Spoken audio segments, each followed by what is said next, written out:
बच्चों, आज हम पढ़ेंगे क्लास 10th की बुक लोकतांत्रिक राजनीति का फर्स्ट चैप्टर है सत्ता की साझेदारी। सत्ता का मतलब शासन करने की शक्ति, साझेदारी का मतलब बंटवारा। तो शासन की शक्तियों का बंटवारा ही सत्ता की साझेदारी है। अब ये सत्ता की साझेदारी क्यों आवश्यक है, ये हम दो देशों के उदाहरण के द्वारा समझेंगे। जैसे मैं आपको एक छोटा सा एग्जाम्पल देती हूँ। जैसे आप अपने घर में मम्मी पापा भाई बहन रहते हैं, तो आपस में जो भी काम होता है वो सारे बांट कर करते हैं, तो वो टाइम पर होता है, बहुत अच्छे तरीके से होता है, उस घर में शांति रहती है और वो घर बहुत ही प्रोग्रेस करता है। एक दूसरा परिवार है जिसमें एक ही व्यक्ति काम करता है, यानी मान लीजिए कि वो ही 4 मेंबर उसमें हैं, लेकिन सारा काम मम्मा ही करती है। तो बच्चे भी, खाली दिमाग शैतान का घर होता है, तो वो भी आपस में शैतानी करेंगे बहुत ज़्यादा। मम्मा पर ज़्यादा वर्कलोड होगा तो वो भी झल्लाएगी बच्चों पे, और जो पति पत्नी आपस में उनमें भी किसी न किसी बात को लेकर झगड़ा होता रहेगा।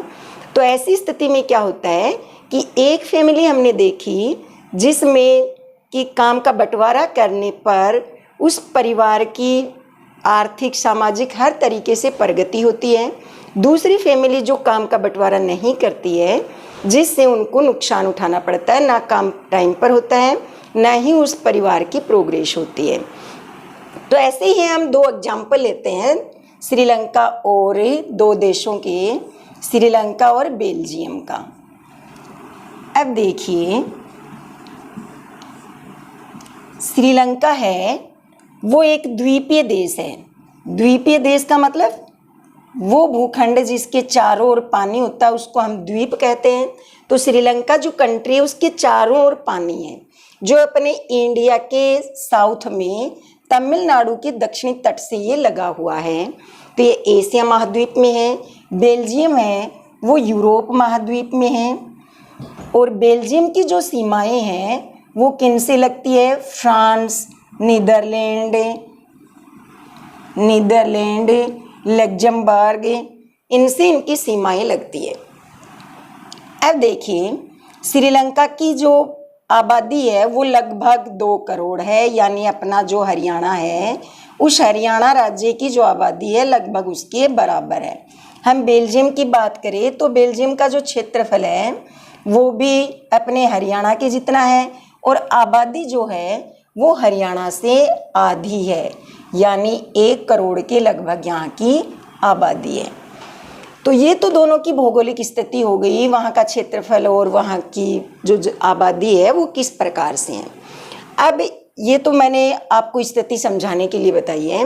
अभी हम देखते हैं कि श्रीलंका में क्या होता है कि वहाँ पर सिंगली और तमिल 2 भाषी लोग रहते हैं। एक है सिंगली और दूसरा है तमिल। तो सिंगली और तमिल रहते हैं। सिंगली है, तो देखिए सिंगली समुदाय है। श्रीलंका में भाषा के आधार पर ये बंटवारा हो रखा है। सिंगली समुदाय है वो 74% है, तमिल है वो 18% है। ये तमिल है ये भी 2 तरह के हैं। एक श्रीलंका मूल के तमिल, यानी जिनका जन्म श्रीलंका में ही हुआ है वो हैं। दूसरे हैं भारतीय मूल के तमिल, भारतीय तमिल। अब भारतीय तमिल कौन से हैं, जो औपनिवेशिक शासनकाल में, औपनिवेशिक शासनकाल कौन सा है, अंग्रेजों के टाइम का। तो औपनिवेशिक शासनकाल में भारत से श्रीलंका में बागानों में काम करने के लिए ले जाए गए जो मजदूर होते थे उनकी संतान है, उनको भारतीय तमिल बोलते हैं। तो ये श्रीलंकाई मूल तमिल और भारतीय तमिल, ये तमिल 2 प्रकार के थे जो 18% है।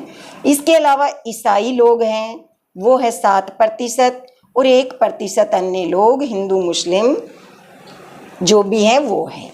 तो इस प्रकार से ये भाषा के आधार पर श्रीलंका में जो जातीय बुनावट है श्रीलंका की वो इस प्रकार की है। अब हम बेल्जियम की जातीय बुनावट की बात करते हैं कि बेल्जियम की जातीय बुनावट किस प्रकार की है। तो देखिए, बेल्जियम में डच और फ्रेंच 2 भाषी लोग हैं, डच और फ्रेंच। अब डच है वो है 59%, फ्रेंच है वो है 40% और जर्मन भाषा बोलने वाले लोग हैं वो 1% हैं। इस प्रकार से बेल्जियम जो है वहाँ की जातीय बुनावट है, यानी भाषा के आधार पर ये डच है वो 59% है, फ्रेंच है वो 40% है, जर्मन है वो 1% है। अब बेल्जियम की राजधानी है ब्रुसेल्स। जो ब्रुसेल्स है वो यूरोपीय संघ का मुख्यालय भी है। ब्रुसेल्स क्या है? यूरोपीय संघ का मुख्यालय भी ब्रुसेल्स है और ये बेल्जियम की राजधानी भी है।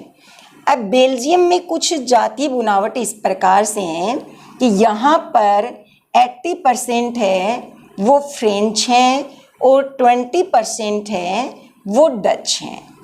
अब यहाँ देखिए ऑल ओवर बेल्जियम की हम बात करते हैं तो यहाँ पर 59 यानी डच ज़्यादा है और फ्रेंच कम है। अब राजधानी ब्रुसेल्स की बात करते हैं तो यहाँ पर फ्रेंच है वो ज़्यादा है और डच है वो कम है। तो अब क्या हुआ कि यहाँ पर भाषा के आधार पर डचों का बाहुल्य है। जो फ्रेंच हैं राजधानी क्षेत्र में ये ज़्यादा रहते हैं, ये समृद्ध है, ताकतवर है, ज़्यादा पढ़े लिखे हैं। और जो डच हैं वो गरीब भी थे और कम पढ़े लिखे थे। अब क्या होता है तो दोनों में ही संघर्ष शुरू हो जाता है।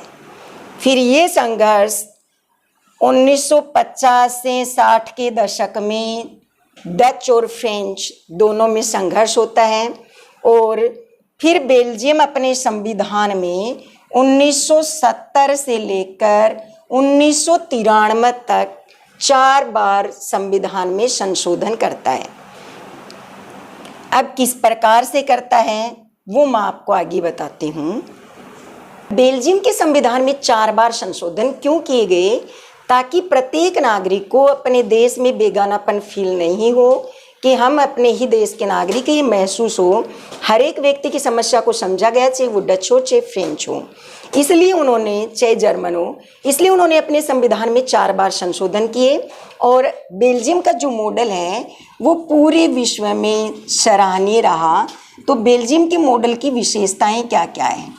अब पहली विशेषता बेल्जियम के मॉडल की कि बेल्जियम ने क्या किया, केंद्र सरकार में जो मंत्री होते हैं उन मंत्रियों की संख्या डच और भाषा के आधार पर कर दी कि डच और फ्रेंच भाषी जो दोनों ही भाषाओं के लोग हैं, मंत्री हैं, उनकी संख्या समान कर दी। जैसे कि डच हैं वो 10 मंत्री होंगे तो फ्रेंच भी 10 ही होंगे। तो इस प्रकार से केंद्र सरकार में मंत्रियों की संख्या है वो समान कर दी। दूसरा उन्होंने क्या किया कि कोई भी फैसला, विशेष कानून बनाना हो तो दोनों भाषी लोगों के बहुमत से ही वो कानून बनेगा, एक के बहुमत एक के लिए से नहीं बनेगा। तो दोनों का बहुमत विशेष कानून बनाने के लिए आवश्यक था। दूसरा उन्होंने क्या किया कि राज्य सरकारें हैं वो केंद्र के अधीन नहीं है, केंद्र सरकार के अधीन राज्य सरकारें नहीं हैं। ये दूसरी विशेषता थी। तीसरी विशेषता हमने जाति बुनावट भी ब्रुसेल्स के अलग प्रकार से देखी थी और पूरे बेल्जियम के अलग प्रकार से। तो ब्रुसेल्स में भी क्या किया गया कि दोनों ही जो भाषा के लोग हैं इनको समान प्रतिनिधित्व दिया गया। बेल्जियम में दोनों भाषाओं के लोगों को समान प्रतिनिधित्व दिया गया। क्यों दिया गया?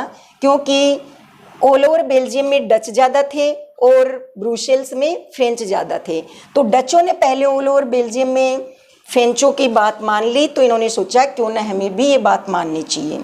अब चौथा उन्होंने क्या किया, तीसरे स्तर की सरकार और बनाई। केंद्र और राज्य सरकार के अलावा तीसरे स्तर की सरकार बनाई और वो सरकार थी सामुदायिक सरकार। अब ये सामुदायिक सरकार है, इसमें कि हर एक भाषा को बोलने वाले लोग हैं वो अपनी सरकार का चयन करते हैं और ये केंद्र और राज्य से अलग ही बनाई गई और इनको शिक्षा, भाषा संबंधी अधिकार है वो दिए गए। तो इस प्रकार से ये बेल्जियम की मॉडल की विशेषता है। तो हमने देखा कि बेल्जियम ने किस प्रकार से अपनी सत्ता का बंटवारा किया जिससे बेल्जियम एक ताकतवर समृद्ध देश बना रहा, वहाँ पर शांति रही और बेल्जियम का आर्थिक सामाजिक विकास बहुत ज़्यादा हुआ।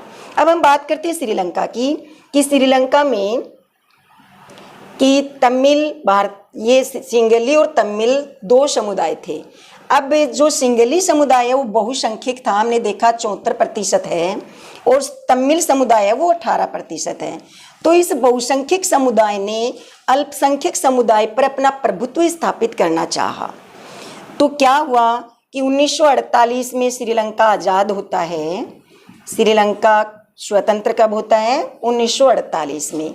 तो आज़ाद होते ही श्रीलंका ने क्या व्यवस्था कर दी कि बहुसंख्यक समुदाय था सिंगली, उसने जो तमिल अल्पसंख्यक समुदाय था उस पर अपना प्रभुत्व स्थापित करना शुरू कर दिया। और इसके लिए उन्होंने अपने संविधान में एक कानून भी बना दिया। क्या किया? 1956 का एक कानून बनाया। 1956 के इस कानून में सिंगली समुदाय ने क्या प्रावधान किया? पहला कि सिंगली को राजभाषा बनाया जाए।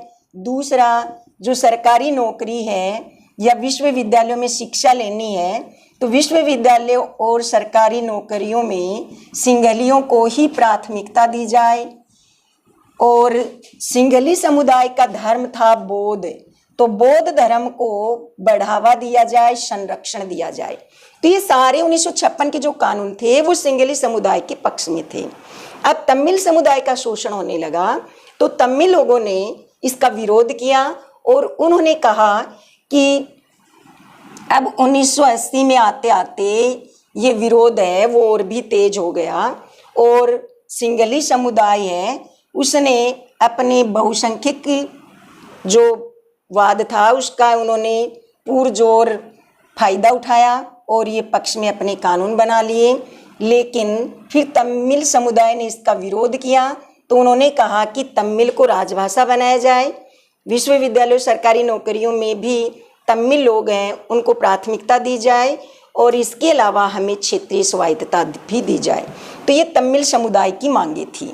अब तमिल समुदाय ने क्या क्या मांगे रखी है कि सिंगली की जगह तमिल को राजभाषा बनाओ, विश्वविद्यालय सरकारी नौकरियों में तमिलों को प्राथमिकता दो और क्षेत्रीय स्वायत्तता तमिल लोगों को दिया जाए कि हम अपने क्षेत्र में स्वतंत्र हो, स्वायत्त हो, हमारे ऊपर बहुसंख्यक समुदाय का आधिपत्य न हो। इस तरह से फिर 1980 में तमिलों ने क्या किया? स्वतंत्र तमिल इल्लम की मांग की, अपना राजनीतिक दल बनाया और स्वतंत्र तमिल इल्लम की मांग की।